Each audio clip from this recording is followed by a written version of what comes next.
Və izə əhbəbtəl məxluqa, yaradılanı sevdiyin zaman, fələ tənsəl xaliqa, yaradanı unutma. Yaradılanı yaradandan ötürü sev.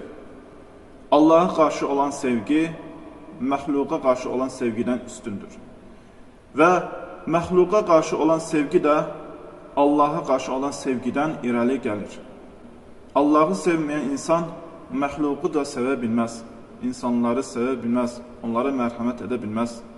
Çox insan məxluqata, yaradılana qarşı olan sevgidə muvaffaq ola bilmədiyi zaman Xaliqə, Xaliqin sevgisinə yönələr.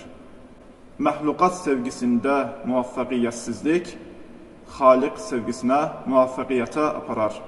Rəbbimiz bizləri həqiqi sevgidə muvaffəq etsin və Rəbbimizin rızasını qazanmağa nail eyləsin.